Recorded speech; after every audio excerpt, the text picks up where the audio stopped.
വർഷങ്ങൾക്ക് ശേഷം അങ്ങനെ ഞാൻ എന്റെ വീട്ടിലെത്തി. ഞങ്ങൾ വരുന്ന അറിഞ്ഞ് നല്ല ചീനിക്കിഴങ്ങൊക്കെ പുഴുങ്ങി കൂടെ നല്ല മുളക് പൊട്ടിച്ചതും മട്ടൻ കറിയൊക്കെ ഉണ്ടായിരുന്നു. മധുരക്കിഴങ്ങ് ഇത്തവണ മട്ടന്റെ റെസിപ്പി അച്ഛന്റെ വകയാണ് കേട്ടോ.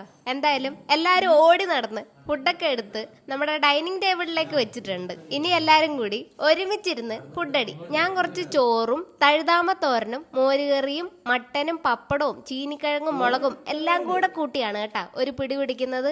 തുടക്കത്തിൽ കുറച്ച് ചീനിക്കിഴങ്ങും മുളകും എടുത്ത് ഒരു കടി കടിച്ചിട്ട് പിന്നെ ഞാൻ ചോറിലേക്ക് തിരിച്ചുപോയി. എല്ലാത്തിനും നല്ല സൂപ്പർ ടേസ്റ്റ് ആയിരുന്നു കേട്ടോ. കുറേ നാളുകൾക്ക് ശേഷമാണ് തഴുതാമേന്റെ തോരൻ കൂട്ടുന്നത്. നിങ്ങൾക്ക് ഈ ഒരു ഇല എന്താണെന്ന് അറിയില്ലെങ്കിൽ കമന്റ് ചെയ്യണം കേട്ടോ. ഞാനാണെങ്കിൽ വന്നപാട് പെട്ടി പൊട്ടിക്കൽ മഹാമേള ആയതുകൊണ്ട് അമലായുടെ സൈഡിൽ കിടന്ന് ഉറങ്ങിപ്പോയി.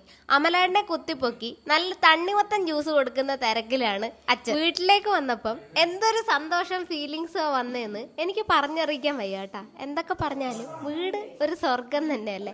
നമ്മൾ പ്രവാസികൾക്ക് അതിനുള്ള ഭാഗ്യമില്ലാത്തതുകൊണ്ട് ഇടയ്ക്കിടയ്ക്ക് ഇതുപോലെ വരുന്ന വെക്കേഷൻ സമയത്താണ് നമുക്ക് ഏറ്റവും കൂടുതൽ എൻജോയ് ചെയ്യാൻ പറ്റുക. ഇന്ന് ഞങ്ങൾ എല്ലാവരും ഒരുമിച്ചാണ് കേട്ടോ കിടക്കുന്നത്. മേലെ എല്ലാ ബെഡും നിരത്തി അതിന്റെ മേലെ നല്ല കട്ടി പുതപ്പൊക്കെ വിരിച്ച് വാതിലും തുറന്നിട്ട് ഫാനും ഓണാക്കി നല്ല സുഖമായിട്ട് സമാധാനത്തോടെ ഉറങ്ങാൻ പോവാ.